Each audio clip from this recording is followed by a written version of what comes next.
So we're starting off today. Actually, this is the original demo for the song Harmonic Disruptor. Who dug out of the archives. And we'll share this on a future alternate universe. We're also streaming live on YouTube because there are a lot of people out of town this weekend. And I want our patrons to be able to watch this later.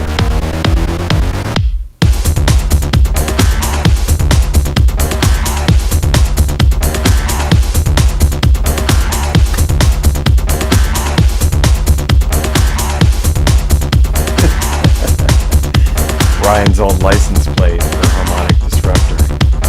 Pretty cool.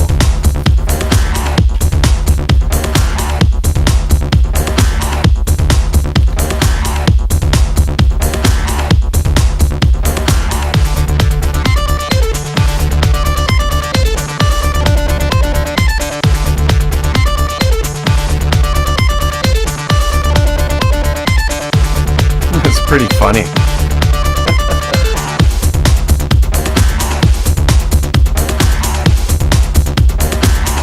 It's almost like a dance remix of the song.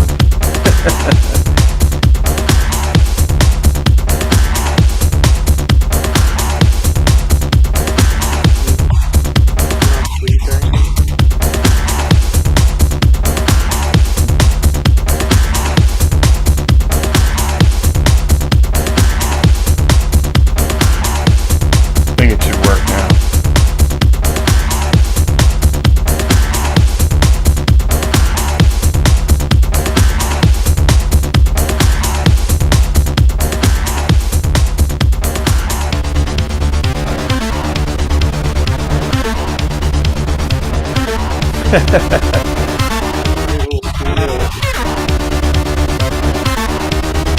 Oh yeah, remember that.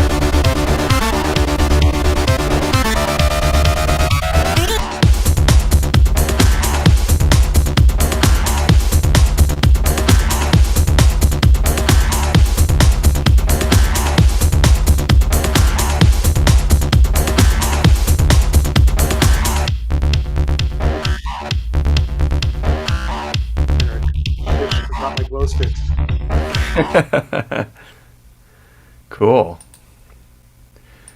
Yeah, that was a little definitely a little time traveling there. Let me get that session back open here. So here's pictures I shared was where my studio was at the time. It was on this little cabin. It was in the backyard of a friend of mine's house. And wasn't using it for anything, and it's like 150 square foot little cabin, but it was a perfect little spot. I loved it. yeah, that was cool. Cool. What island was that? Bowen Island. Right. It's very close to Vancouver. I'm a little bit farther now. Mm. You go to the same ferry terminal, but you take the smaller ferry, and it's a 20-minute cross. So what we started out with today, we're doing a we're working on it fuckers session, which is where we break down songs, actually fully into the actual sessions out of Pro Tools. So sometimes this gets a bit technical. Fu is usually good at making it a little more familiar for people that aren't familiar with getting into all these technical terms. But we thought it would be fun to go back and listen to, first off, that was the Harmonic Disruptor demo. That was done April 8th, 2018. So that's when this idea started. I can't remember. I think I had the title for the album before we actually had the song, right? Think so. Yeah. So I think I had this title and a concept for this album because I wanted to revisit. The screen keeps shutting off here. Sorry. This thing. Also, Amir, let's pause for a second here. Yep. Comments that my sound is low. Okay. Let me just see if there's something I can do. Check 1 2. Is it sound okay? Don't have Because it. you sound okay to me here, but Yeah, yeah. Julian, what do you think? Any better? Checking 1 2. Do I sound legible? He says it's better, Okay. Yeah, but still a little quiet. boosted a Hmm. little bit. Let me check also on Zoom. Zoom settings. MacBook Pro microphone. Hmm. All right. Continue. Yeah, you know what happened is that we had I think you had the album name and then decided, oh, maybe this track title should be like the album It's title track. yeah, it's been kind of a theme for most of our albums, and I don't know how it works out this way, and it doesn't always work out this way, but like with Death to Analog, I literally wanted a song called Death to Analog to open the record, so it had to be something upbeat, and it worked out. We're Here With You. We ended up opening with that song as well, title track. The California Noir stuff didn't work out that way. We kind of just went and did a whole different thing with those two albums, and how they had like little interludes that kind of opened up and closed the record, and it was just a totally different thing altogether. And then, but for Harmonic Disruptor, I thought, it might be cool to have a song to open the album. So I think initially I just had this really rough idea of like I wanted something at a certain tempo. I'm sure this tempo, 131, it's kind of a common tempo for us to write songs when we want something that's kind of four on the floor. So I think I had a tempo, and I was just kind of like, yeah, I want something upbeat and heavy, and I don't really remember how this whole thing came about. Maybe you started it, Fu? Was this? Yeah, it was, right? You started that demo that we just That heard, I think. yeah, that was and I think 2018 was not correct. No, no, because the first demo, which was called Metabolist, it's also from the same date. Sometimes those days, Yeah, they could be wrong. doesn't that seem too recent? Recent? Hmm. More like, I could be wrong. Yeah, I don't know. Maybe. I don't remember when the album came out. It's all a big blur because of COVID, the black hole of COVID. Everything just, time stood still. It's like, yeah. So I don't know. Anyway, as with a lot of ideas, it started with a concept, and I talked to Fu, and I just said, I want to start something, and you started this demo, and I was like, okay, this is cool, but it didn't really have the feeling I was looking for yet. But there were some elements in that, obviously, that we built the song from that, right? Which is pretty interesting. And I'm not sure where those elements are in here, because we have this session is massive. It's let's see, it's 104 tracks. Whoa. So there's quite a bit of vocals that were stacked. Actually, not a lot of vocal effects. Not a ton of keyboards on this. They're really, the synth stuff is really all this purple stuff. If you guys been following as usual, you know my color coding here. The purple stuff is generally keyboards and synths. Blue, this color blue is usually vocals. This color green is guitars. Yeah, most of the synth stuff was just like little bleeps and blobs that we did with various devices that we'll get into. The guitars are insanely layered. You figure? I mean, look at this. That's just one part. Is 1, 2, 3, 4, 5, 6, 7, 8, 9, 10, 11, 12, like 14 tracks for this one part. And then, oh my God. Yeah, there's, Chops. yep. And everything is chopped like a machine. Because I really wanted it to be highly mechanical, very industrial.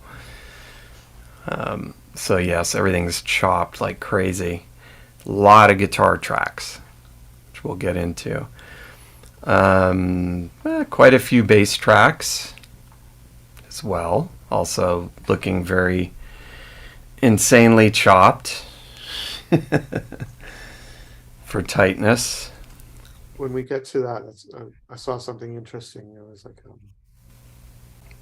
looked like the track was delayed from the other. Oh, I remember Into the that. bass. Yep, I remember that actually. That's what gives it that kind of rhythm. I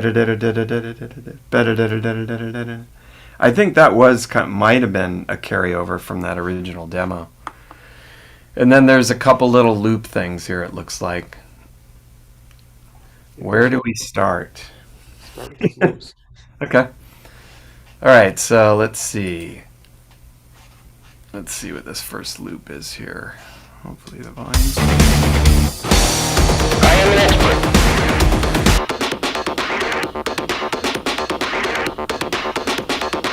Okay, well that's definitely something you did, Fu.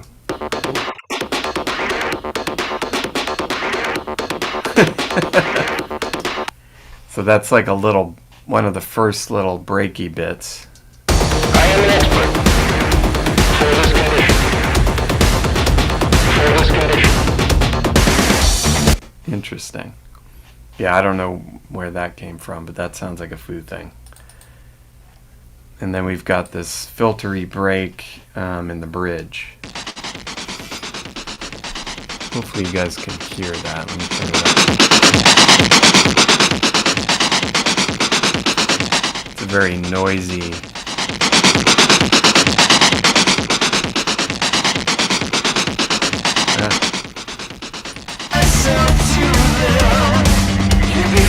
It's kind of buried in there. So one of the things when we started this, I gave Fu some very specific direction because the album had a very specific direction, which was to revisit the 90s, basically, to go back to things we were doing in Orgy and things that Orgy was influenced by, things we were influenced by, things we liked to listen to, the kind of music that I know that all three of us really love from that era, whether it be, Skinny Puppy, Ministry, even Static X, and like some of the bands that were out when we were out as Orgy, like Static X. I'm trying to think what else. What else did we talk about, Phil? I'm a little bit stumped. Yeah, I mean, basically the industrial scene of really kind of started in the late 80s. Yeah. I did, I worked with Network Records quite a bit at the time, so I worked on a couple of bands that were in that genre. Definitely Skinny Puppy being one of them. And Ministry is a huge influence. That first breakdown where that the kind of almost military sounding voice, like that's super Ministry, right? Yeah. Straight out of their playbook, right? Yeah. But yeah, just it harkens back. It just sounds like, oh yeah, for sure, this would have been a song like bouncing around to in the nightclub in 1990 or something. Yeah, one of the things that I was talking to Fu about too is I was like, okay, because it's not, I wouldn't say it's really in Ryan's wheelhouse to do this kind of stuff, but for Fu, he grew up in this and was part of the whole Network Records and all of that. And I just said, look, this is how we met in Orgy, because he came in and did programming and stuff on the first Orgy record that was amazing. And I just said, I want you to go back and revisit all of that. I want us to, I'm not interested in doing the exact same thing again. We're going to make it modern. We're going to make it Julien-K and all of that. But I want to go back and revisit all of this type of thing that we used to do. And, I wanted Fu to kind of really revisit that part of his life and interject that into, what we were doing here. Because that's what I was doing as well. And then for Ryan, it was going to be a big challenge because Ryan had never sang like this before. And honestly, I wasn't really sure what was going to happen. I just knew that I wanted to go back here and try this, and kind of push us to do something, honestly, that we really hadn't done in Julien-K, per se. But figure out how we could actually do something like this, because I felt like that's really a big part of where we come from, and like, why wouldn't we do this and own this thing that we were a part of in the 90s with Orgy, and kind of revisit some of that stuff, but obviously in a new way. I mean, Orgy never really did a song like this, or some of the others. Some of Death to Analog, like that Death to Yep. Analog song, maybe Futura, maybe System to Sex, has some of that in it. Yep. So, But so there's a bit of going back to that as well. Yeah, there was. But that to me was kind of part of all of that, I guess, even though it was later than Orgy or whatever, 2000s. But yeah, so it was kind of, really just digging into that and like, not being ashamed to just really go for it. Kind of, even to the point where some people around us were just kind of like not really getting it. Some of the people we were working with outside of the three of us didn't really understand what it was. I think they do now. I think after it was all done, I think they kind of understood what it was that I was going for. But like, for the guitars and stuff, just having some heavy riffs and this song didn't have that originally, the initial demo or whatever. And I think that might have been a big part of, because the riff kind of came out of this original demo, like that I heard it in there somewhere. But then by going da da da da da da da, and really just bringing it home with that, because honestly, that's really what makes this song, musically, that's really all it is. Very Ministry. Yeah, very. Just that simple riff that just keeps going over and over and over. Yeah. So obvious influences there, they're painfully obvious. I don't care, because that's the idea. And I wanted to have some of this stuff because I felt like live, we really lacked it. And now that we have these songs, like when we play them live, it's just crushing. It's so good. It's so fun to play these songs. I like this comment. What did you say? A comment from Eric. In a lot of ways, HD was the album I always wanted after Vapor Transmission. Funny. That's kind of, that's funny that you say that, because that was kind of part of what I was swimming in my head, is like, what if Orgy did a third record? Not Punk Static Paranoia, because that album to me, as you guys know, I mean, I don't know what the hell was going on there. We weren't really a band at that point, and it was just a struggle to just get some music done, and that's kind of what happened. It's not horrible, but it's also not our best work. And yeah, some of the stuff here, like the song As the Sirens Call, to me has a very kind of Orgy feel to it, with the guitar and the drum, the weird drum rhythms and things that we used to do a lot of. To me, that was like my favorite song on the record, but I also know that it's like probably the weirdest song and like the most kind of deep in the album kind of song. But I always love that kind of stuff. It's almost like the 107 on Vapor Transmission, like that song that's just, it's pretty out there, but there's something just so cool about it, you know, like it's so unique. And I felt like As the Sirens Call was kind of that song for this record.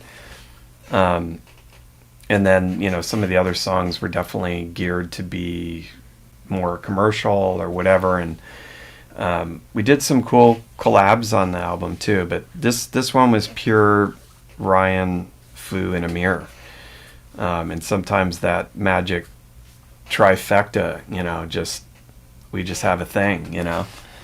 And that was also another thing, I think, even with this record, is I remember, you know, really wanting to make sure that the three of us, you know, got together and worked, because I always feel like, just like what the new stuff that we're doing now, that's, to me, has always been the main magic combo. It's cool when we work with other people, and we always do cool stuff. But there's always a kind of a magic with the three of us. I think that it just doesn't happen any other way. And I think with the new single too that's coming out right now, Your Tears Mean Nothing, it comes out in a week, this Friday, if you guys didn't know, but that's also the three of us working together. And we've got a lot more coming. I just finished mixing another one, and we've got a bunch of new stuff that we worked on, and Fu's going to be back in June, and hopefully we'll have a few more finished, and this record will start to look like an actual collection of songs, the Dark Mode album. But, all right, I digress. Let's get back to Harmonic Disruptor. Yeah, I took lessons. I took lessons from Ryan on how to talk because he's good at it. So when he's away, you know, Ryan kind of, you know, whoops, we've got a little error on the screen here. Okay. Anyway, we'll move on from that. But let's take a look at the drums in this, because there's quite a few tracks. It's nothing crazy though, because this is mostly, you know, it's really mostly kick and snare, and then a lot of stuff coming in and out. But let's take a listen to the drums.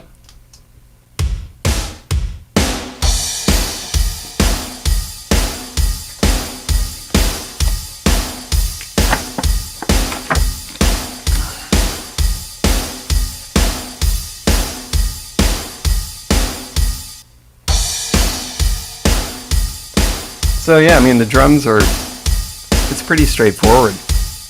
A lot of layers. It is. I mean, we can certainly show all of that, but let me see what happens here. Yeah, it's just kick and snare through most of this, because there's loops that happen over this. But one of the things I guess I wanted to touch on, with the drum sounds, I definitely wanted to also revisit sounds from the 80s and 90s for a lot of the sounds, and trying to see if anything is super handy. Yeah, there is. Let me grab something here.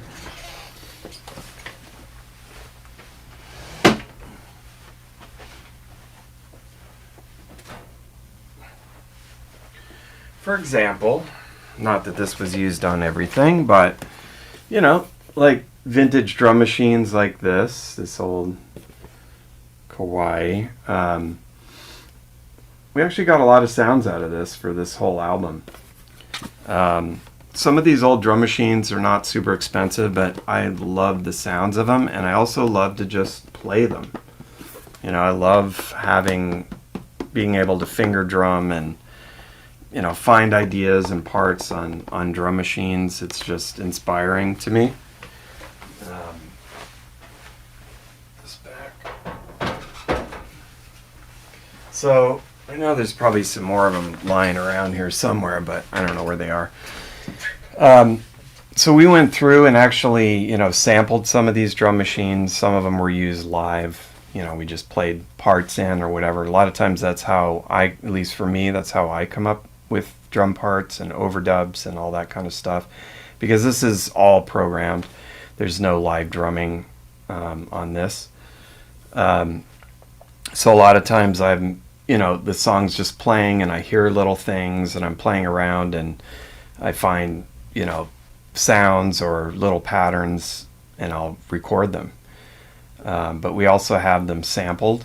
So like Fu and I can add sounds in, from the computer, using something like Battery, which It does have some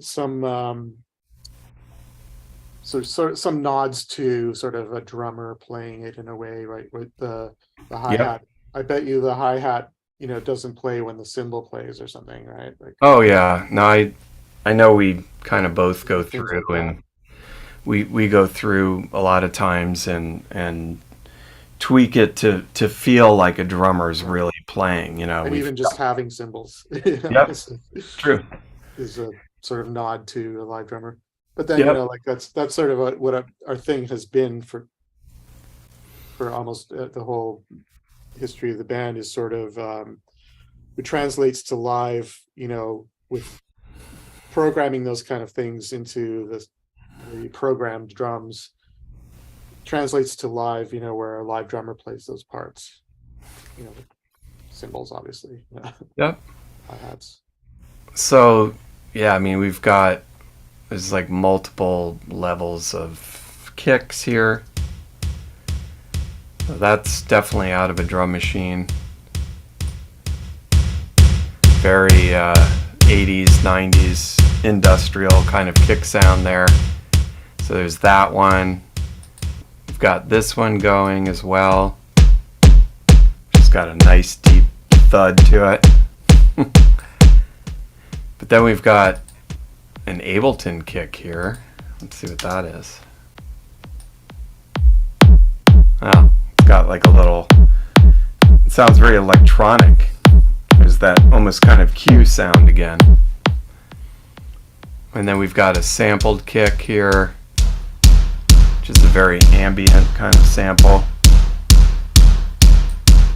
So all of that, all four of those, make up the kick. Is that all four now? Yeah, it was, yeah. And it's kind of the same story with the snare. We've got drum machine, very industrial snare sound there. We've got another sample. Sounds very similar.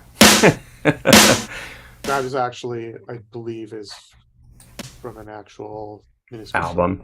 Oh, it could be. And then another drum machine. And then another sample for the ambience.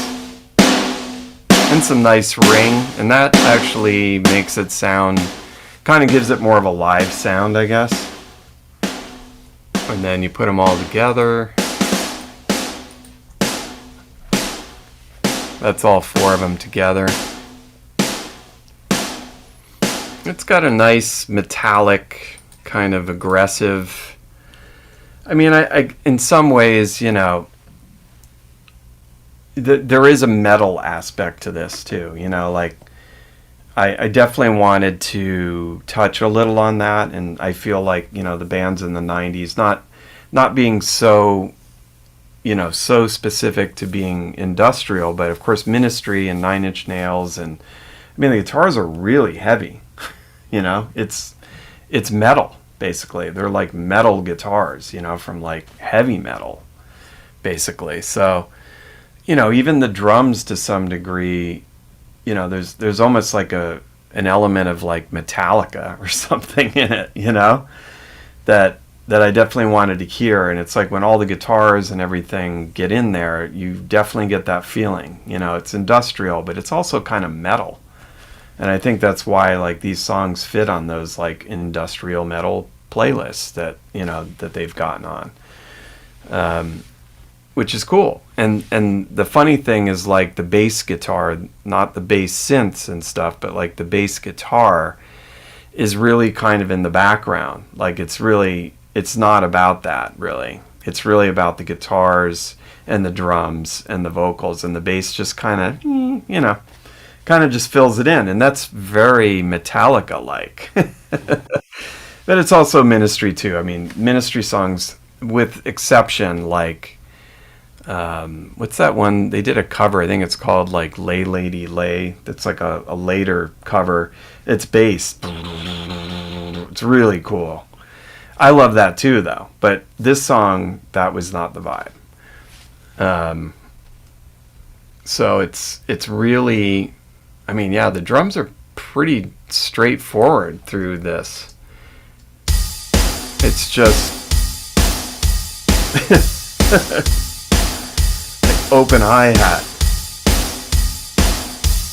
until the chorus. Oh no, that is the chorus. Let me see what the pre-chorus does. That's like a little, yeah.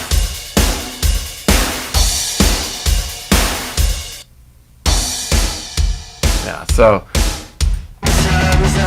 it's just a machine, basically. You know, the backbeat of the song is just straight and just really crushing.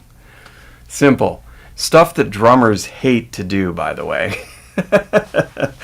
This is like a drummer's nightmare, is to have to play like that for a whole song. Right, Fu? Yeah. So, yeah. Anyway, let's move on to the bass here, which is pretty cool.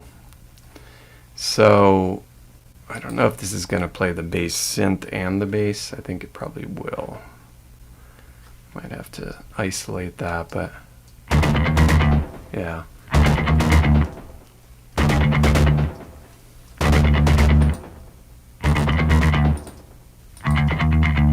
So I'm just going to take the bass synth out for now so we can just hear the bass on its own. So the bass on this is pretty simple. I'm basically kind of mimicking the guitar riff. So I'm not really playing a low bass. I'm playing a higher bass part. So I'm doubling the guitar with the riff. It's just really simple.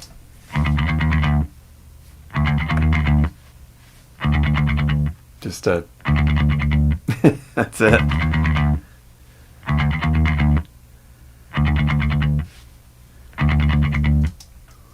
And then the pre-chorus seems to have the most going on. Let's see what's going on there.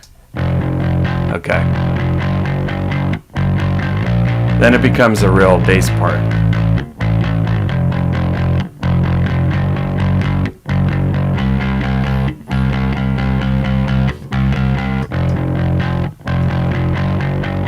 Do that in context. Yep. I'll go back to... It's with everything now. The one you can't deny, the vision you can't hide, on the path that you despise, the evil in your eyes. Harmonic disruptor. Harmonic disruptor.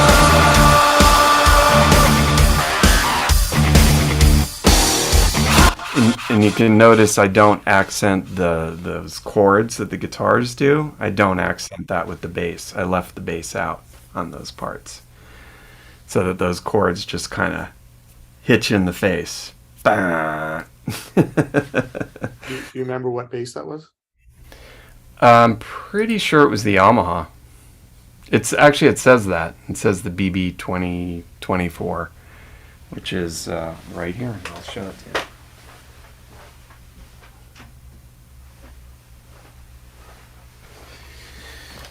This bass actually has a really cool story. Hopefully you can see that. Nice looking bass. Yeah. So these basses were only made in Japan. You couldn't buy them in America. And we were in Dead by Sunrise. Ryan and I were still endorsed by Yamaha. So we kind of just shifted a lot of that over to Dead by Sunrise, and so in the studio we ended up using this bass a lot. This was kind of the main bass for all of the Dead by Sunrise stuff, this actual bass right here. I just loved it so much that I was like, I think, well, actually, Brandon ended up getting 2 of these that he used to use live. But they had originally sent me this one. I don't know when I got it, but it's a great bass. It's somewhere between like a Fender Jazz and a Fender P bass. It's got the kind of the 2 different pickups. And for something like this, I probably had it in the bridge pickup, because it's almost a very guitar-like sounding part. And when you hear it with the guitars, it actually adds that extra edge to the riff. Like you can actually hear the bass. If I take the bass out, I'll show you. Actually, if I take the bass out, the difference.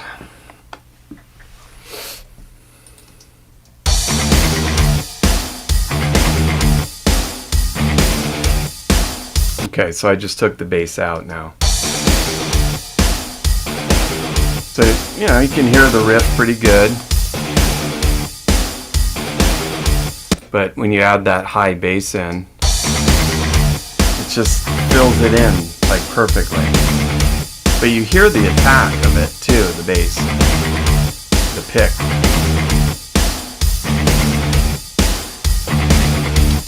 And all honesty, it just sounds like guitars. You don't really know that the bass is there, but that's kind of, I mean, to me, that's a very Metallica thing to do, honestly, especially old Metallica, like with Cliff Burton or whatever, you know.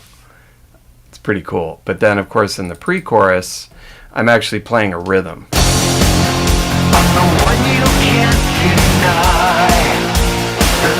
And if you take the bass out, the pre-chorus like totally loses the groove. It's like, where's the groove now? It's gone. The bass stuff.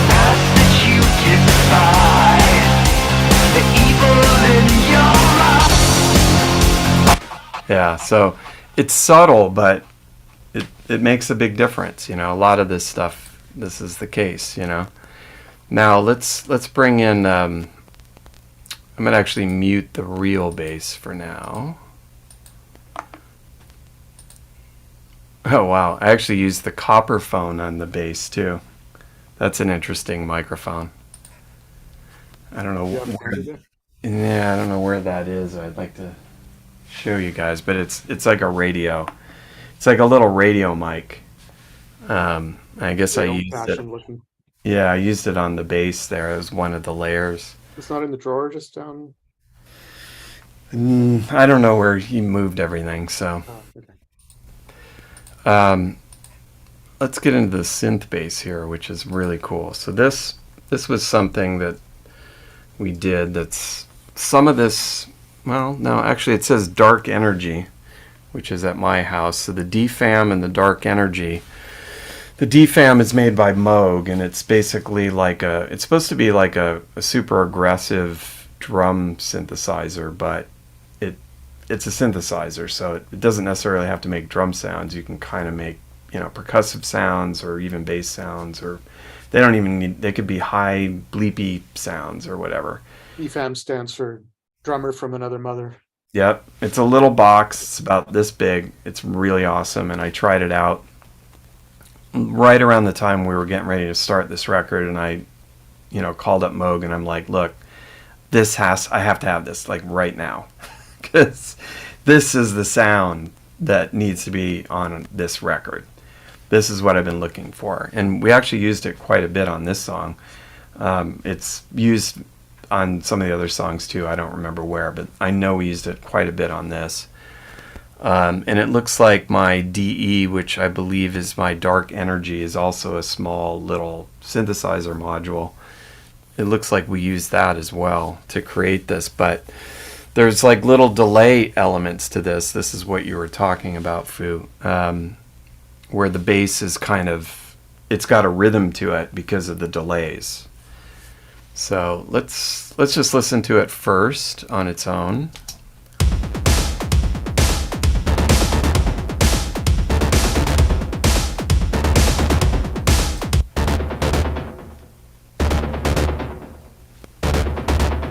So those are completely custom sounds. That's weird. There's a little note change there.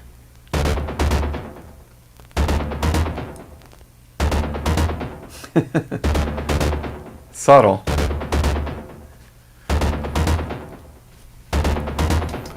So let me see what's happening here with the delay. Okay, so there's the sound on its own, which is a cool sound. It's got a. Is that because I'm hearing like it's like two different sounds left and right. It's right. Like DFAM on one side and The dark energy on the other. Yep. Yeah. So it's two totally different sounds. Let's listen to the DFAM first. So you can hear it's kind of percussive sounding. It's got like a. It's like almost a kick drum, but kind of a bass. It's pretty cool. And then the dark energy is more of a synth sound.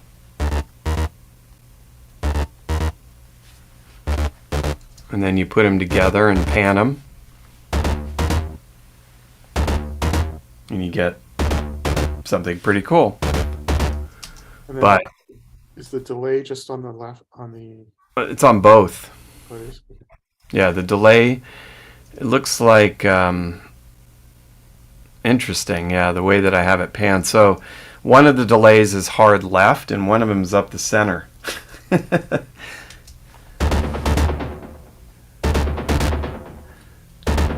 I probably did that, when everything was in the mix. Definitely hearing it left.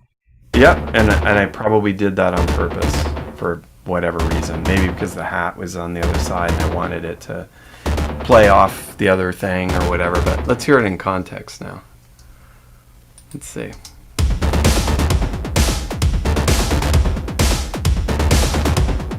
Yeah, I don't know. I just like the way it sounded with the delay kind of moving from the center to the left.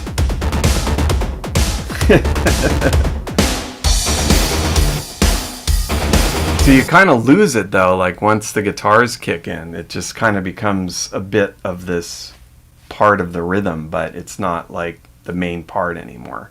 There's parts where it's featured, but it just becomes kind of part of the groove. Let me put the bass and everything back too. Wow, there's a lot of bass tracks.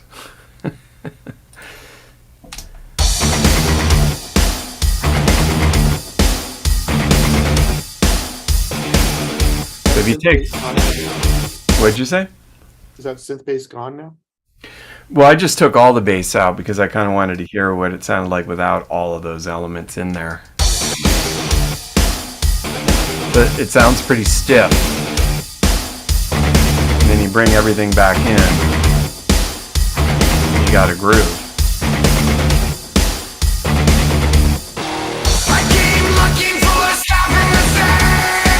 Section, is that synth, the DFAM and the DE? Yes. Was that in that section? Just yeah. What you were just playing? Yes. I guess it just gets really buried by the guitars and stuff. It does, yeah, because you can't have everything all on 100 at that point. You got to make a choice, right? So the choice is guitar. Yeah. And in the intro, the other cool thing is like how that bass interplays with the very first loop, I think.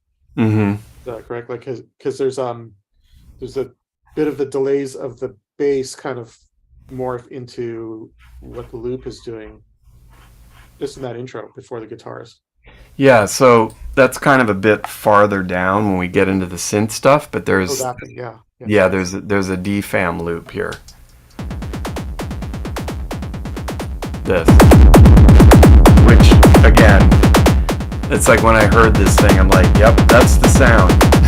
That's what I'm looking for. That solo to just solo the synth bass.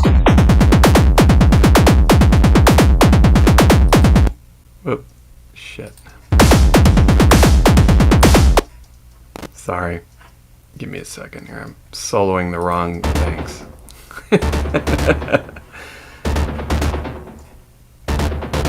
There we go.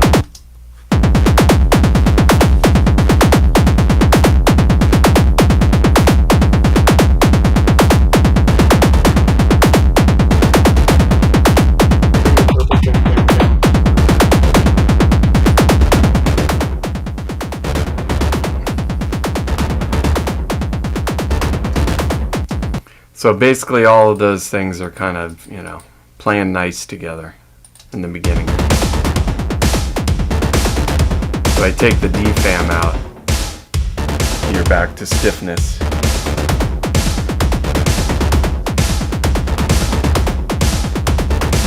That really works. Like how that the bass and that purple thing.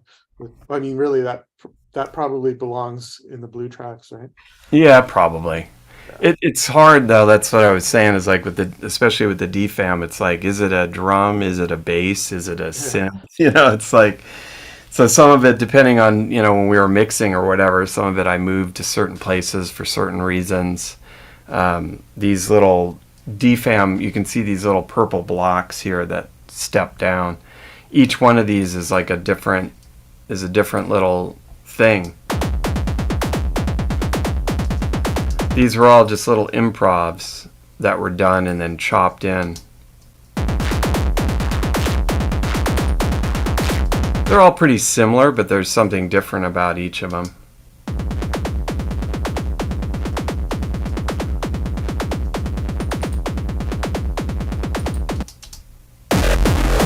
I mean, that one was like, holy fuck, how did that happen? I mean, that was like the craziest sound, which we used in that break.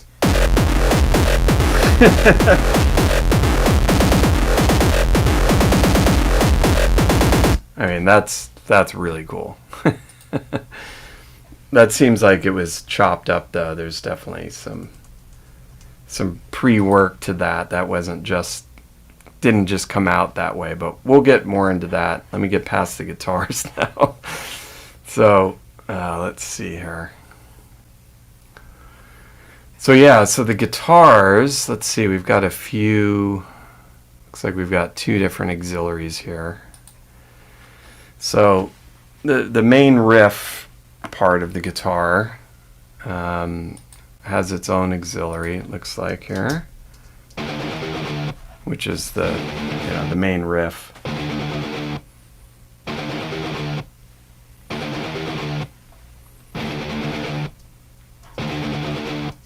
Was that just like normally, like a doubled guitar, you play it once, pan it left, play it again, pan it right, and then Yep. all those numbers of tracks are just different, like microphones and whatnot. Yep. So Yeah. but two actual performances, right? Yeah, I was going to get into all that.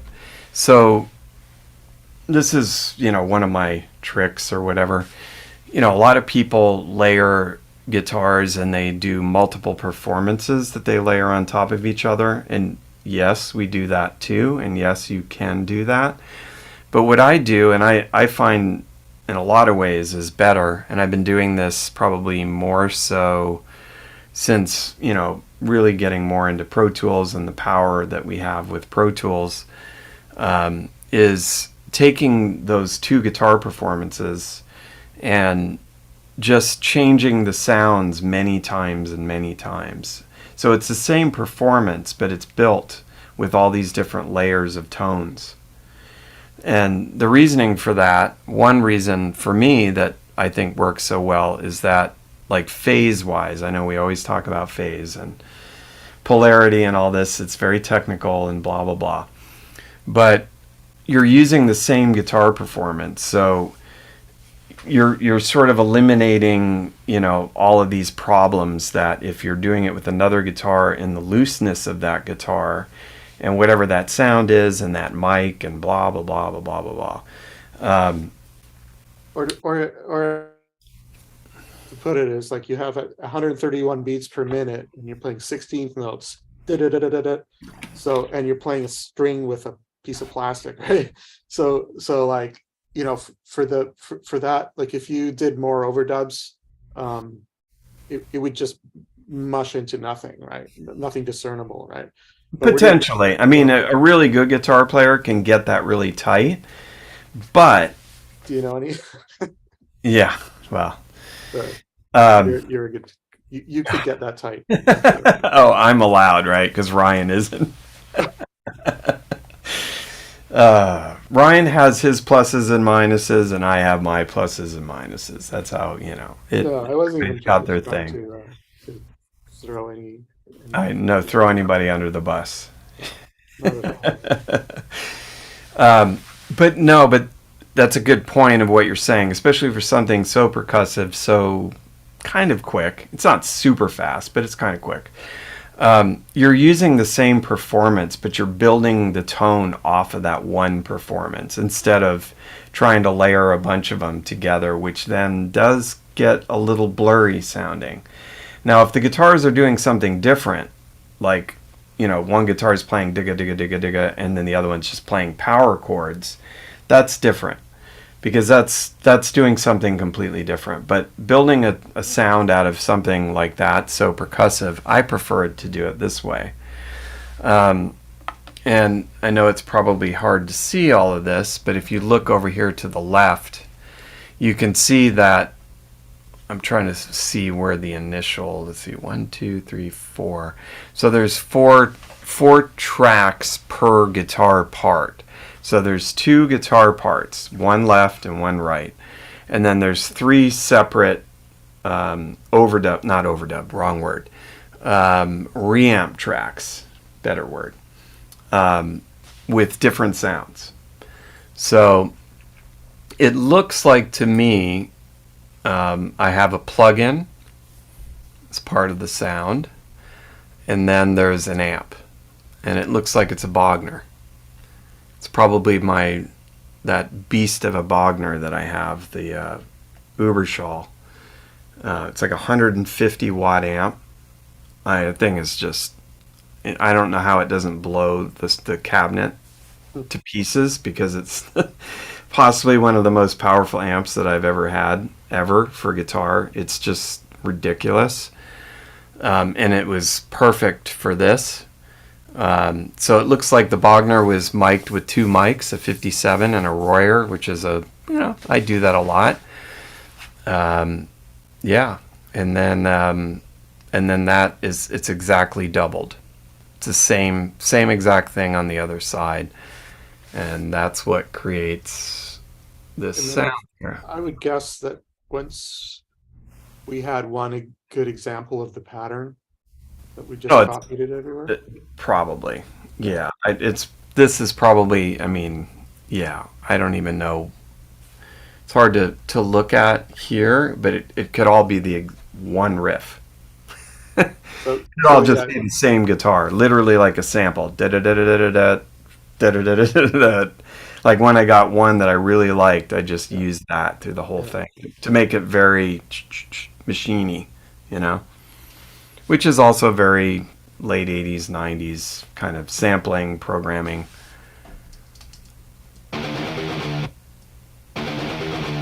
It sounds the same to me. And there's a note change, of course.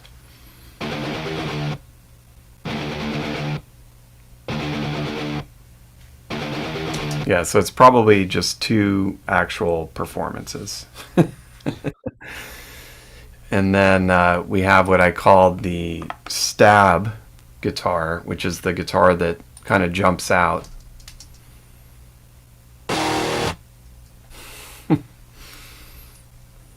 I'll go to a section where it holds, this section here.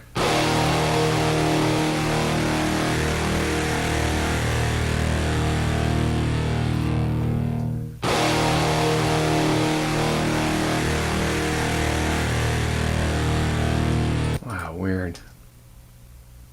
Okay, there's even another section, it looks like. Interesting. So this section also similar type of thing, different sound though, and I did that on purpose because I wanted it to really contrast with the other guitar part. So and then bah, that thing just kind of hits you in the face. So it's a totally different sound. Sounds more direct, like pedal or plug-in or something. Yeah, is there amps involved? There is actually. The Bogner is also involved. So, but the difference is, looks like I'm using my Fuzz Factory. Interesting. So the Fuzz Factory is a little fuzz box, but it's based off a germanium transistor, so it's very, very crackly and spitty, sputtery, I guess you would say. So that's what's giving it that. And actually, it's funny because when you listen to the sound when I hit the chord, the pedal actually has like a gate on it, so it's kind of closing down, and you kind of hear that in the sound. It starts to change, and it's doing it on its own. Let's listen. I am an expert for this condition. Maybe it's subtle, but you kind of hear it changing. Let me listen to another one here. Hold on.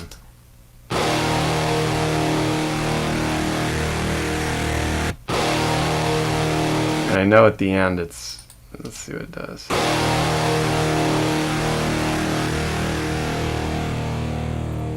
Yeah, I don't know. It's kind of subtle, but you definitely hear the sound kind of morphing a little bit from the gate.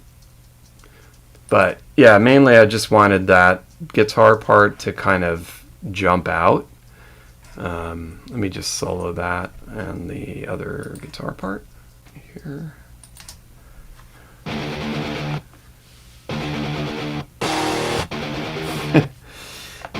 And purposely those accents. Oh, not there. It's coming. Here it comes. There's no effects on them, so they're like really dry and in your face.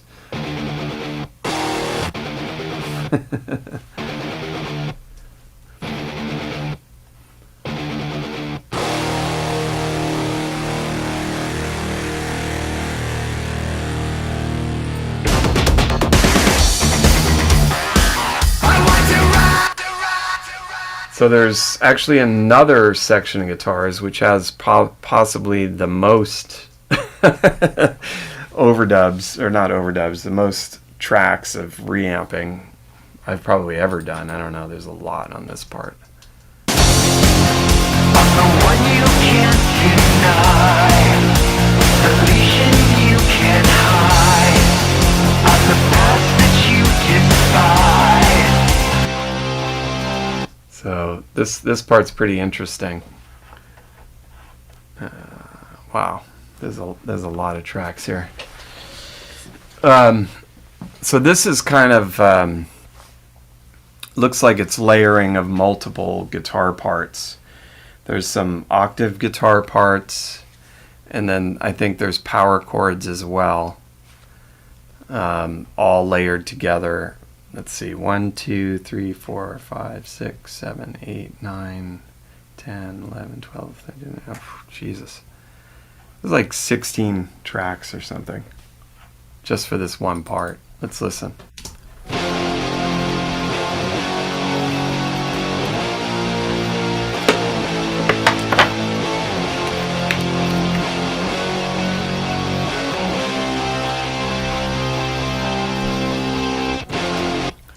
And then at the There's a layer aspect, and then there's also an overdub aspect, because I'm hearing a higher melody thing, or yeah, I don't know if I would call it exactly.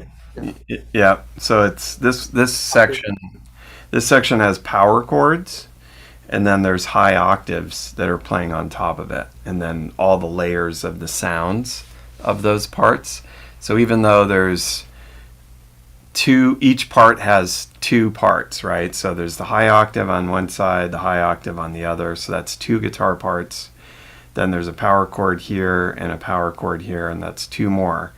But then you add in all the separate layers of the sound, and you end up with a bazillion tracks of guitars for this part. But it's really 4 guitar parts, I guess, right? 4 performances, I guess. 4 performances, basically. And then at the end, I think this was your idea, to extend that high octave, which I really liked at the end.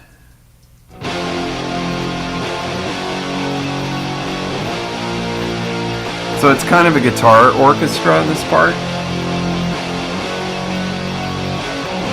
And then it stays. Goes up. Up. The loop, sorry.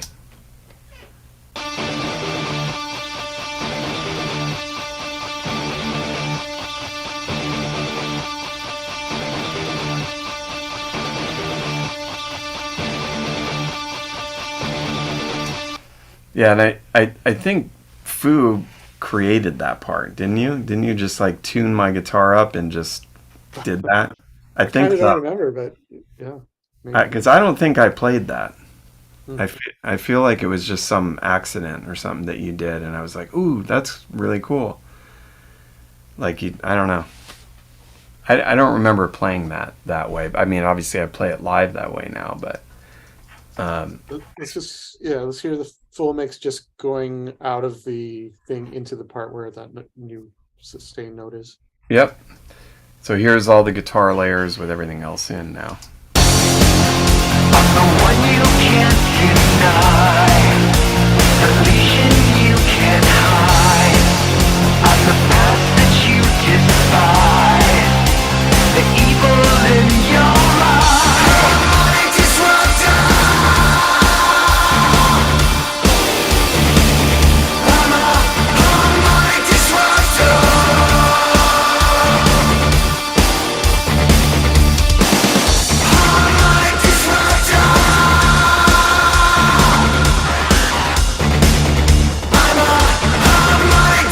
Yeah, there's a lot of cool sounds going on there. Yeah, that's a clever part. It brings up because it never happens before or again, right? Yeah. It's like it's But not that. it makes that part lift. Like, it's cool because like the song is very linear, and I know we've talked about this before. Like, you know, every once in a while, I really like to do a song that's kind of linear, where it's all the same thing pretty much, but you've got these bits kind of coming in and out of it, you know. And by doing just something so simple, where that guitar part goes up and the rest of it goes back to music you've already heard 100 times in the song, it actually makes that section lift. You know, like in a way it's really interesting and different. It's really cool. And I don't remember, but I feel like that was something, I don't know. I feel like it was your idea, Fu. Somehow you did that or something, I think. All right, let's look at some of these supposed keyboard parts. So most of this is DFAM, but there's also a fatty, it says, which was probably the Moog Little Fatty. That was part of the original demo. In the original demo, it's on every bar.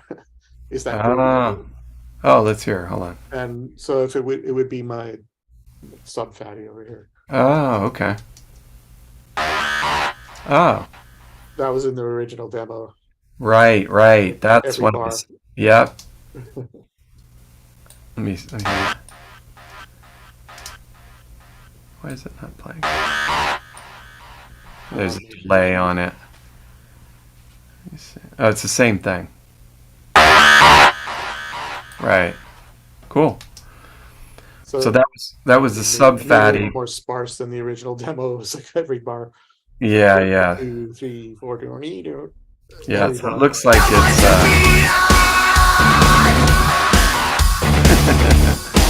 I came looking for someone to feed on.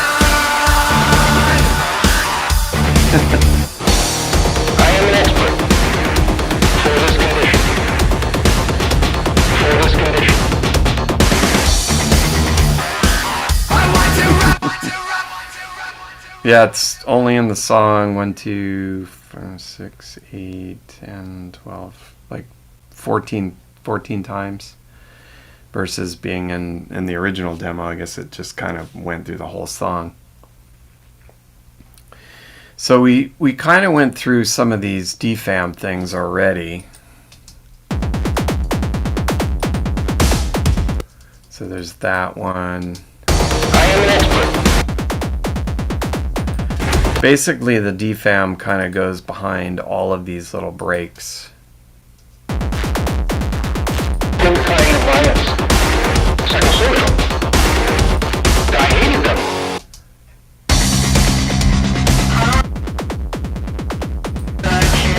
The bridge.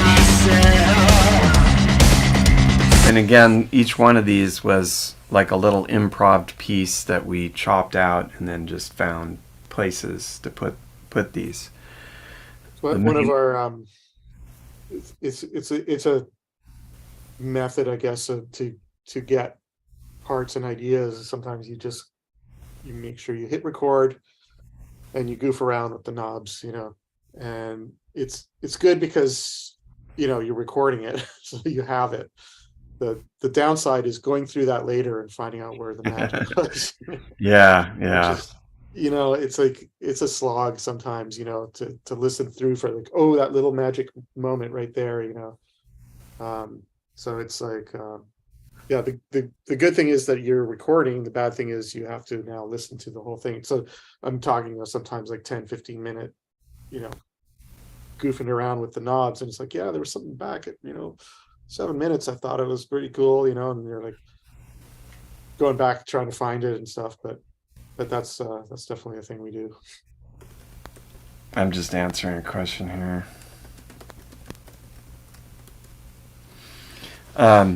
Yeah, and a lot of times the best way to do that is like right when you do it.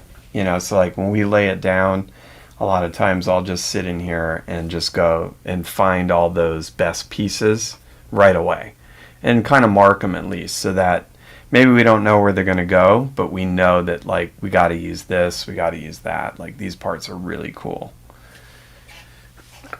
So the best one, of course, was this break here. The DFAM just sounds incredible here. This is a very difficult condition. Fail. And soloed.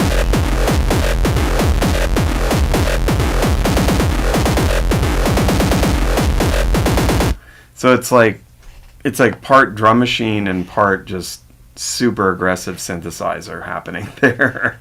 It's so cool. Like that part, it just makes that part incredible to me. We're gonna break out the DFAM when you come back, Fu. We gotta.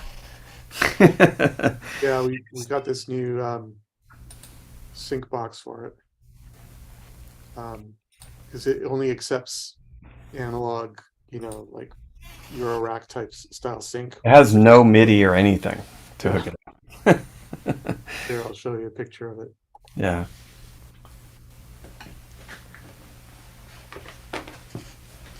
So just like a little thing with knobs and sequencer. I guess it's just an 8-step, is it? Yeah. Very, very simple little, it's basically like a Euro-rack module. But they make such great stuff, Yep. If you want some entertainment, like check YouTube for like people jamming with their DFAM. Yeah, it's pretty rad. So the other thing I was using a lot on this record was my little pocket operator by Teenage Engineering. I don't know if you've seen these things. They're little, they look like a little calculator. They're about this big. They're super inexpensive, and they make a whole bunch of them. And I think I'd just gotten this one. I'd played around with a bunch of them, but honestly, this is the only one I've ever really liked. I love it. It's a drum synthesizer, basically, but it makes all kinds of sounds. And I think one day I just kind of went crazy on all the songs and just was like, let me see what I can do with this thing on any of the songs. And what I ended up keeping, it looks like on this song, was just these little bleeps that are super subtle, but they added something to this chorus. And yeah, I'll show it to you solo, and then you're gonna have to listen carefully to hear it in there. Just sounds like Morse code or something, which is what I liked about it. That's all it is. Called, they want their yeah, pocket calculator. Exactly. So I'm just playing it in a rhythm, and that's it. But listen now to the chorus, and you'll hear it in there.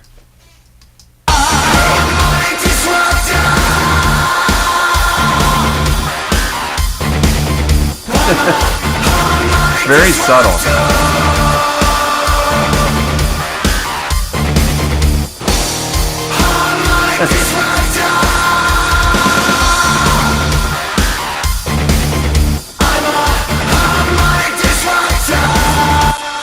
And the purpose of that was just to make this section just ever so slightly different and add an element of craft work. Really.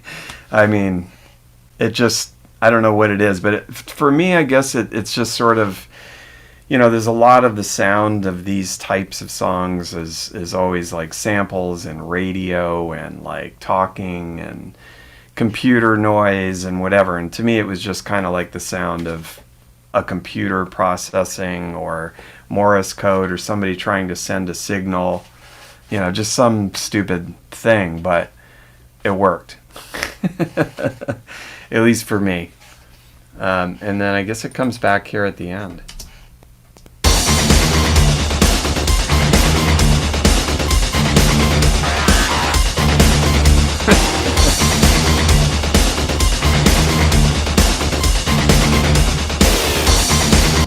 So now I've completely ruined this song for you guys. You're going to hear that sound now. Not going to be able to like get past it anymore. My girlfriend always tells me this too. She gets mad at me because like we'll listen to like songs on the radio or whatever, and I'll be like, "Do you hear that one thing?" And she's like, "God damn it, now whenever I hear that song, that's all I hear is that one thing. I can't focus on the rest of the song anymore." Because you pointed out that thing that I've never heard before. It's really funny, but I like doing those kind of things like that, you know, where it's just like you probably don't really notice it, but it's doing something subliminally, you know, backwards masking and all that. So there's something else here. It says Fairfield, and I don't know what the hell that is. Oh, okay. So the Fairfield was a fuzz pedal that I had, but we're obviously running something through it that made that sound. I don't remember what that was though, do you? No. Huh. That's this.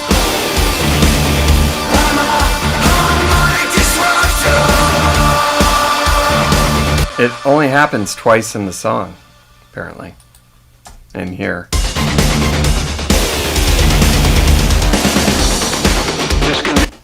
So, whatever it was, I'm going to look here and see if there's anything. Probably not going to be anything that's going to show me, but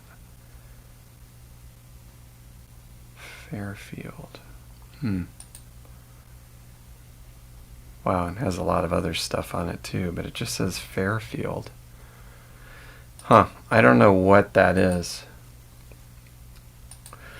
So, that could have been the pocket operator too. And maybe I just ran it through that distortion box or something, or actually, let me think about this for a second.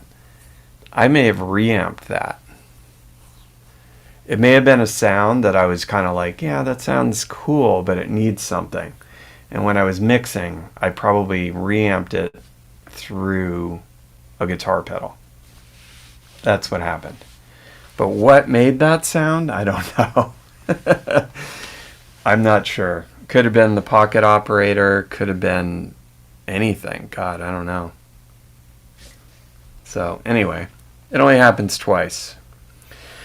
Let's talk about the vocals. There's quite a few vocal tracks. I'm not going to get into the lyrics because that's more of Ryan's Decode Radio stuff.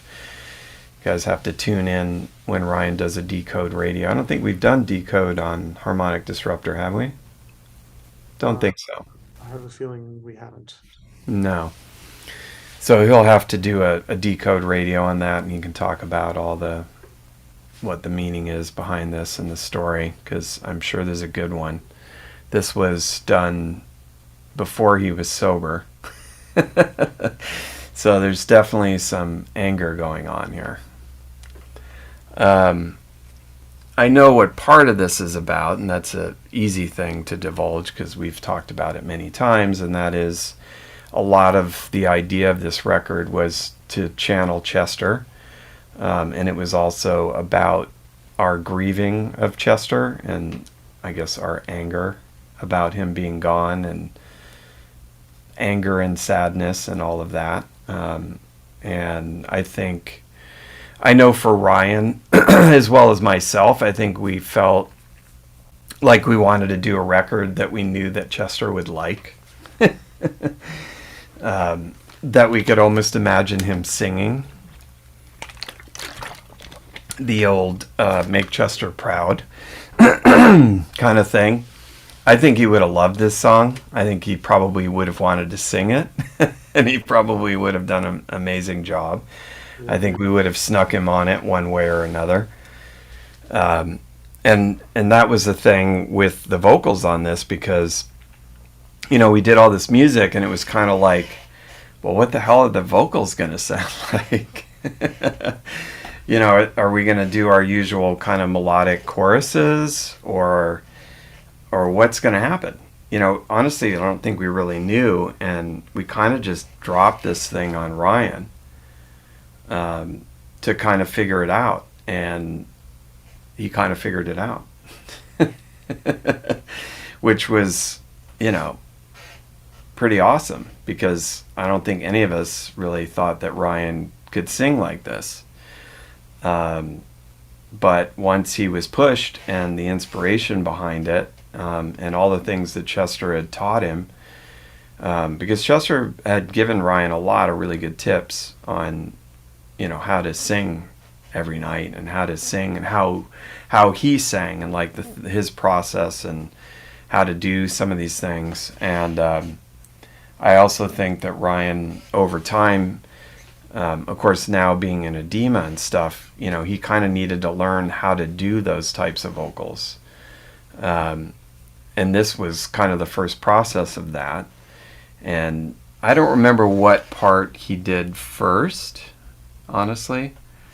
But I know, you know, once he started doing it, and, you know, we had tentatively titled it Harmonic Disruptor, and I think I probably had some sort of an idea of like, well, maybe, you know, maybe that should go here kind of thing over this part. And then I think he sang the chorus, because I don't remember this being... I feel like the chorus came first. I think so too.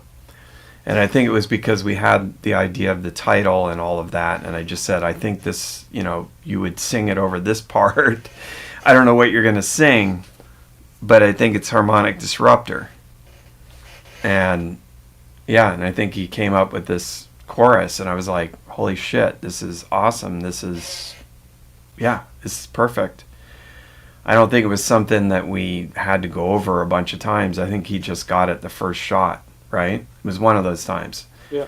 He got it for the first shot, and then I don't even remember the verse vocals being that much of a struggle. I think he kind of came home and he was pissed off one day, and just something happened. I don't remember what the story is behind this. But I think he was angry, obviously. This is real anger in this song. It's not contrived. And yeah, and I think he just knocked it out. And then the part, the part, I think it's called the pre-chorus. Yeah, that part. The nice thing about that was that he was able to do something melodic. So it was a nice counterbalance to be able to, you know, do the screamy vocals in the verse and just, you know, really aggressive. But then you get this nice melodic section, right, that takes you away, and then it just throws you right back into it. And it just worked really well. I don't really remember this song being too much of a struggle. Although, you know, we probably played around with it until the very end of the mix even, you know. I'm pretty sure this one was mastered twice, because there was some things that we changed, and then I was like, yeah, we're gonna have to tweak the mix a little bit and master it again. This one and Shut Down Your Soul, I know we did twice. We mastered them twice because I went back. I wasn't quite happy with where it was. It wasn't like way off or anything, but there were some things I was like, think this or that could be a little bit better, and made a few tweaks, and then we remastered, and it was like, yes. Nailed it, finally.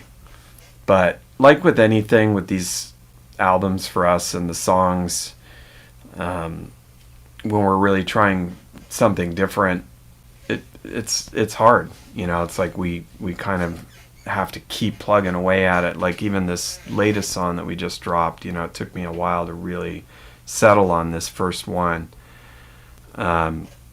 because it's just not the same cookie cutter stuff that we always do. So it's tricky. It's like, and I'm definitely a perfectionist, but I also think that I know when it's done. And a couple of these, I just knew in my head, I'm like, I know where I want this to land, and it landed finally, and it's like, once I heard it in the mastering and everything, it was just like, holy fuck, this song's, it's crushing. It's so good. And it's so fun to open with this and play it live, because it's just, it's just relentless. So, but let's take a look. Let's take a look at the vocals here.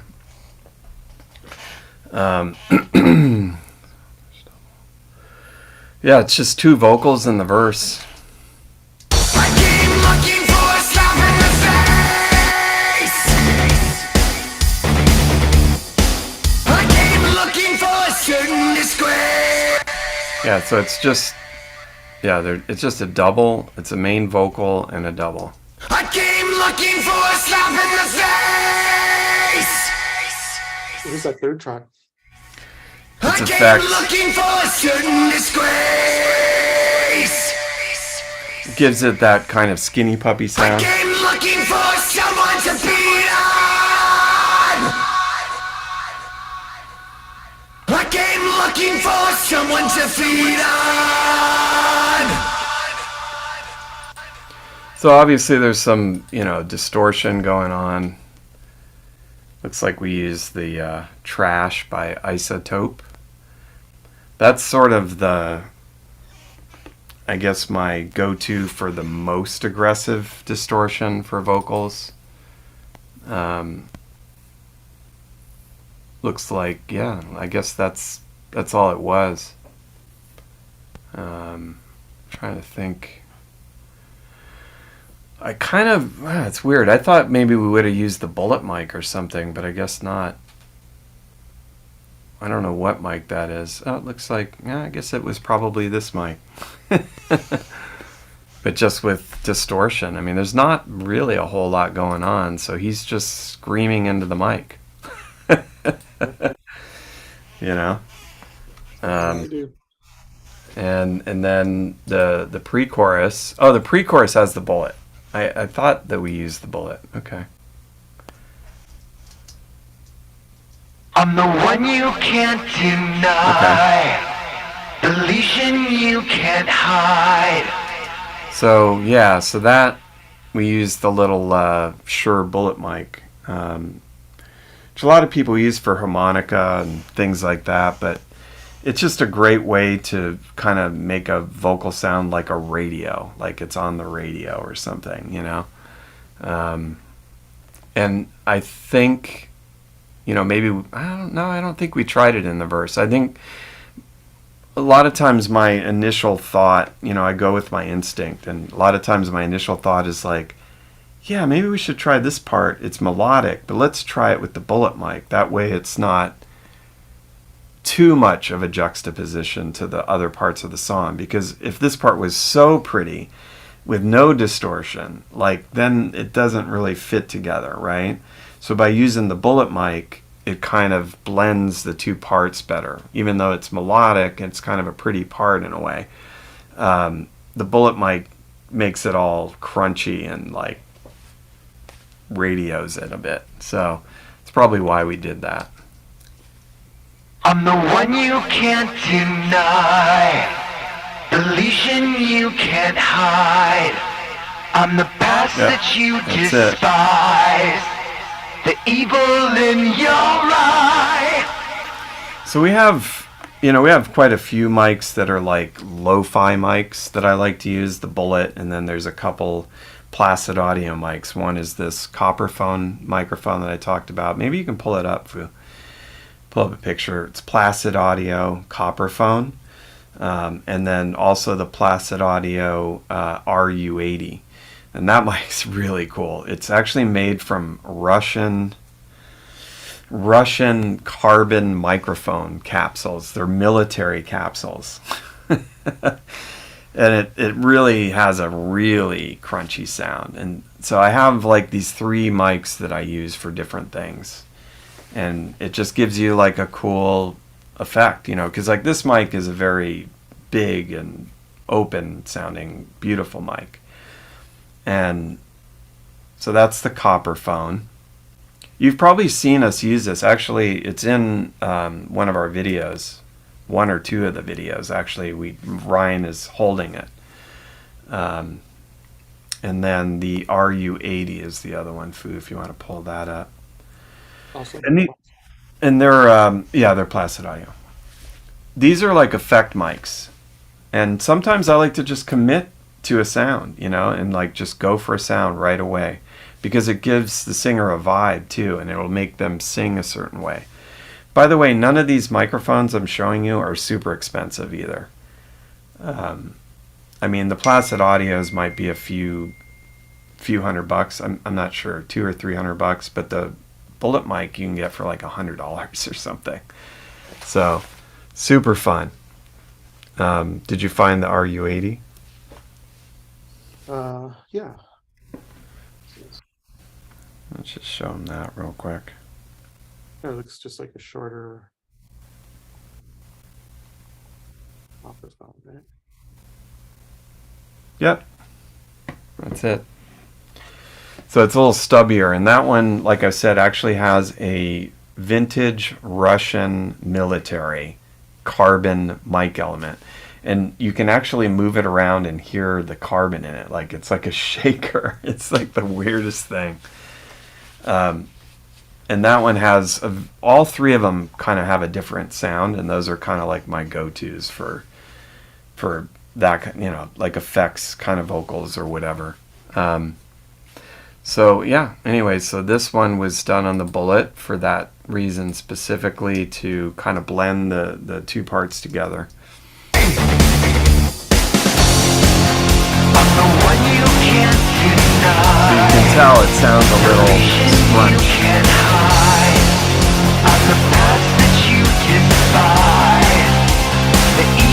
it opens up.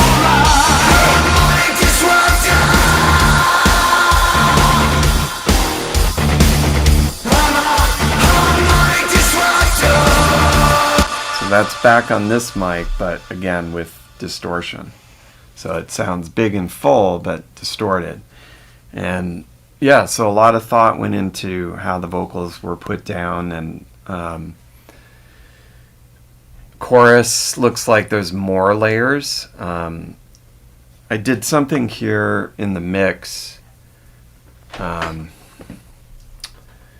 Looks like there's the main 2 layers of the vocals.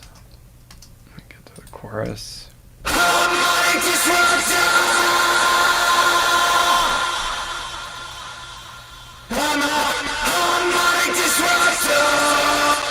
Okay, and so I think my thought here was, because I think the register, something was different in Ryan's voice versus the verse.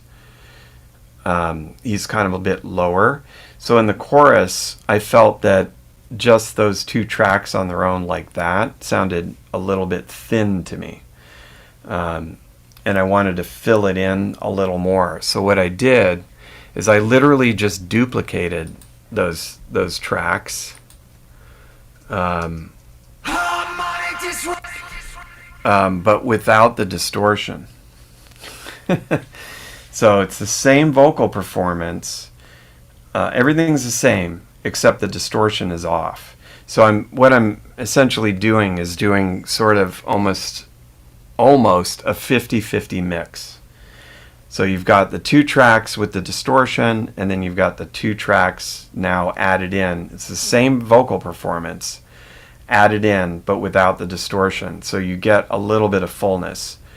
This is a good production, mixing, recording trick. Sometimes I do this, like sometimes it's not about like, oh, I need to record another vocal or whatever. I like that performance. I don't want it to sound like it's too many voices. I want it to be immediate and sound just like it's just Ryan.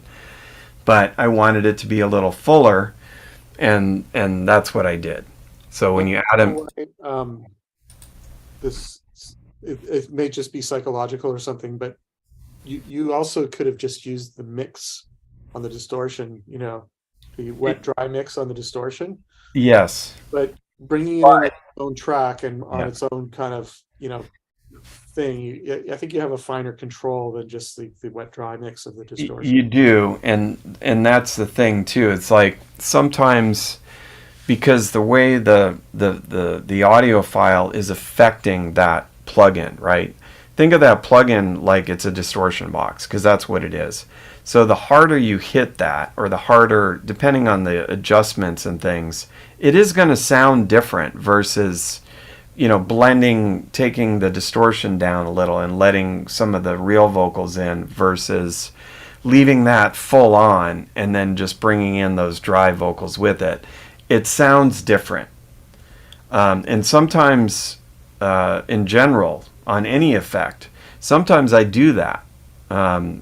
Sometimes I like the way it sounds with 1 track full effect and 1 track dry, which is basically what I'm doing here, versus just taking those tracks and then sending them out into an effect. Or even having it on the track, like what Foo's talking about, and blending it between the mix knob, if it has a mix knob. In this case, it does. This plugin, the Trash plugin, does have a mix knob. A lot of plugins don't. So most do now. They didn't for a while, but most of them do now. So sometimes I create my own blend, and it does sound different. And also the other thing, and I've learned this from some other mixers, sometimes mixers do exactly what I'm doing here. They just literally mult to have more power in the mix. More control, in a sense of like, taking the vocal and then duplicating it to 2 other tracks, but on those 2 other tracks affecting them differently and then mixing them in together. And it's different than sending it out to effects. So, you have to kind of play around with it. It's definitely some pretty deep minutia, and kind of, craziness that like crazy mixers do. And I'm a crazy mixer, apparently, because I do it too now.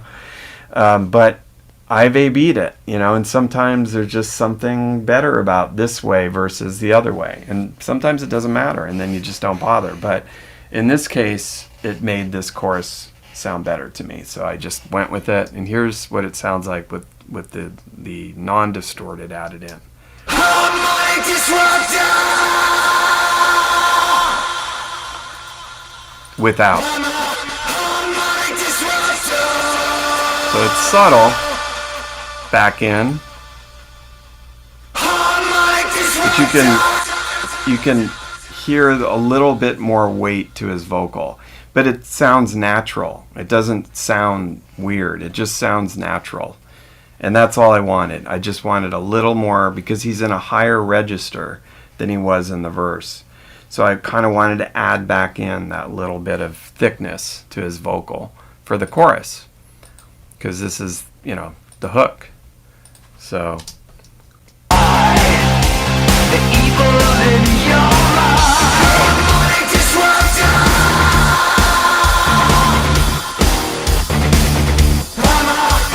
HARMONIC DISRUPTOR! And let's get to the bridge here. And this is more, I would say, typical Brian affair. Kind of a melodic part. it's kind of mellow actually, but I mean that's kind of the idea of the bridge. I mean there is a little bit of, it looks like there's distortion on it, but it's a single track that then gets doubled about halfway through, which you can see. Let me zoom in a little bit here. So it's a single track, and then about halfway through it gets doubled. Let's take a listen. Honestly, sometimes I can't control myself. Some of this has no explanation. If you could hear me try to explain myself to them, you'd be fried, you'd be sick, you'd be lost. There's our little Muse interlude. Yeah, totally. The super Muse. Very, very Muse, for sure. So there's actually quite a lot going on in this vocal. It looks like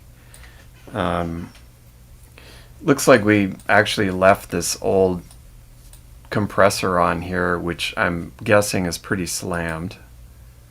Let's see. Honestly, It's pretty sometimes slammed. I can't. So we're actually getting a little bit of distortion out of this plugin. Then we're actually running into a distortion plugin, which you can see here. The wet dry mix is at about 60%, so I'm not using it full on in this case. And then what I'm doing, why it sounds filtered. Now, of course, we could have used the bullet mic for this, but I guess I probably wanted this to sound different as well.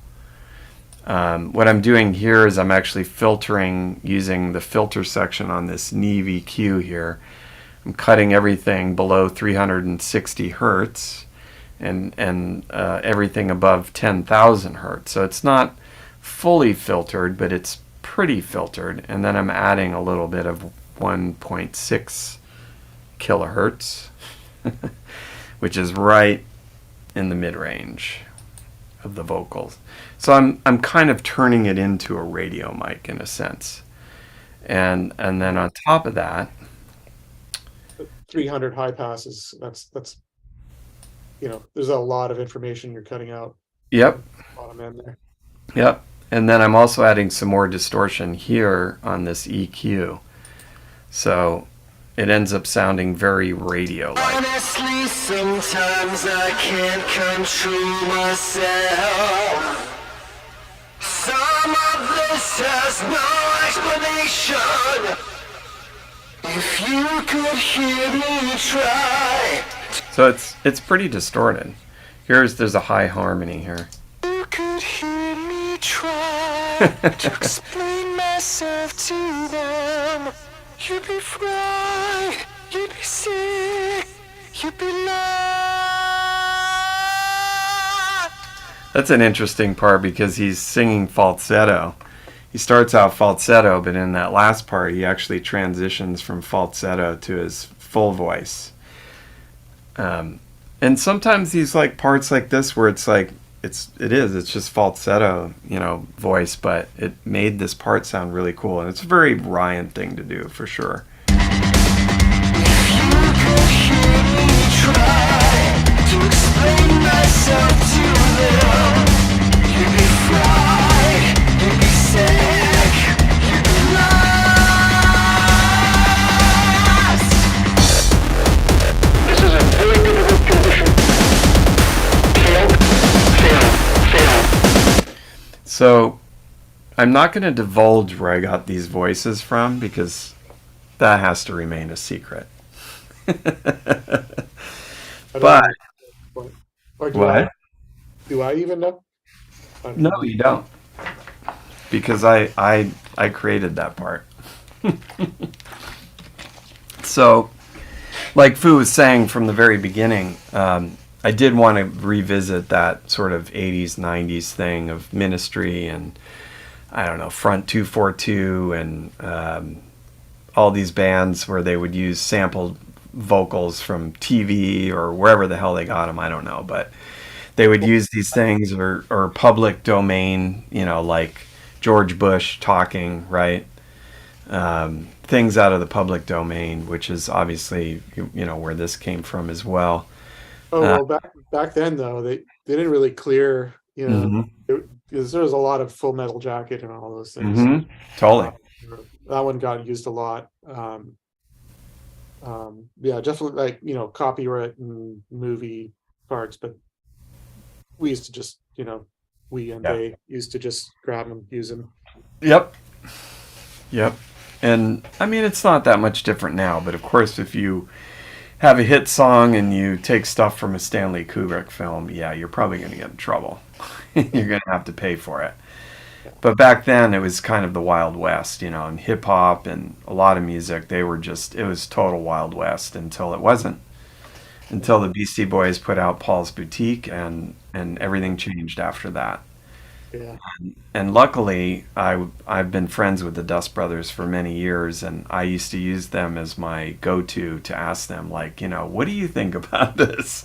You think we can get away with this kind of stuff? And he always just told me, he's like, look, if you get to a point where you're so successful that someone wants to sue you over something like that, he's like, it's not the worst thing ever.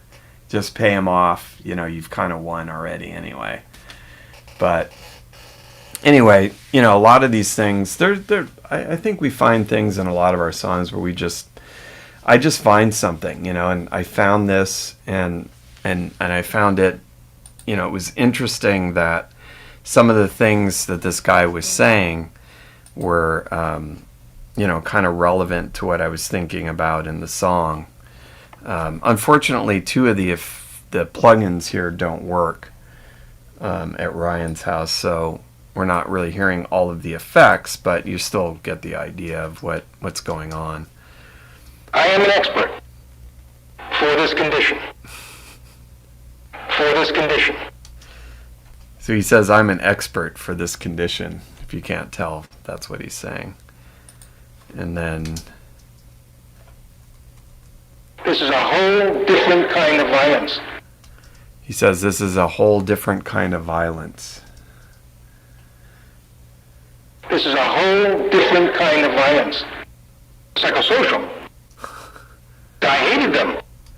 Psychosocial. I hated them.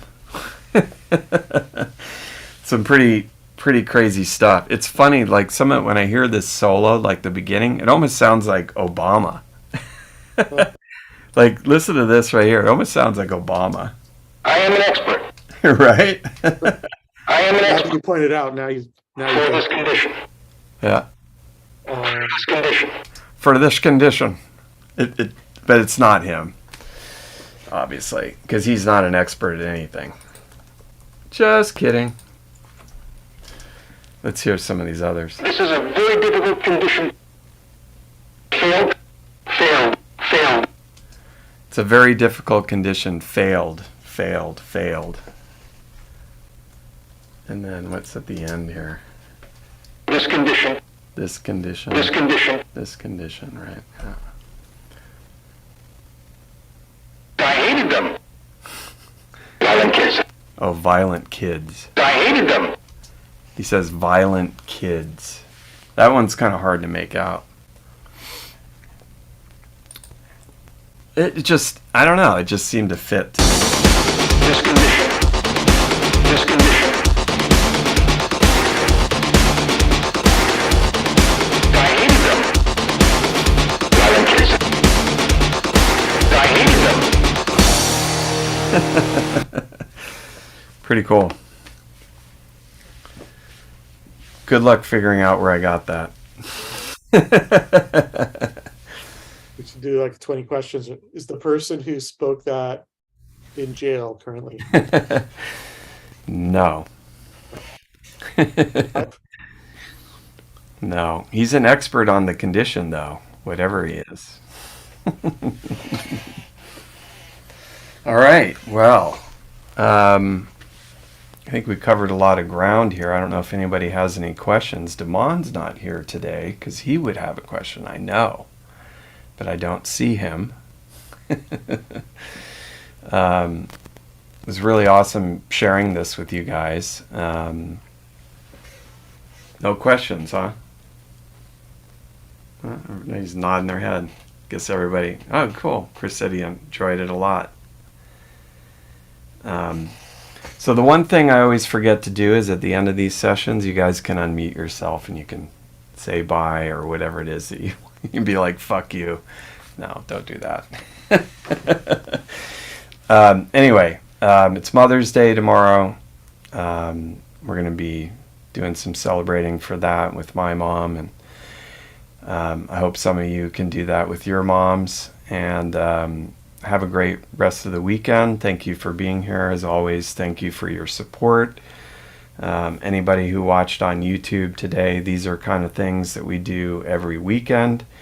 We have all different types of stuff, but you have to join Patreon because most of this is exclusive to our Patreon members. I opened it up wide today because some people couldn't be here today, and a lot of people are going. There's a bunch of shows happening out here on the West Coast this weekend. And actually, I'm going to see Edema tonight, Ryan's last show of this tour, and then he's home. So hopefully we'll figure out. It's going to be tough, actually. Next weekend we have shows. We have Julien-K shows coming up Friday and Saturday out here in California. So I'm not sure that we'll be doing a Patreon next weekend because we're going to be pretty tied up dealing with these shows this week. We have a lot to do. We're going to be premiering a couple of new songs as we move into this tour this summer. So anyway, again, thank you guys and girls for being here this weekend. Thanks, Foo, for all that you do, Foo. Thank you. And yeah, everybody can unmute and say bye or whatever.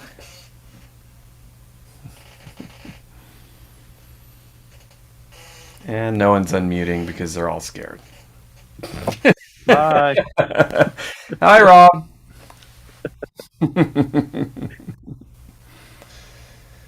See you guys and girls. Is that official merch there? The John Williams Harmonic Disruptor mask, or did you make that out of a shirt?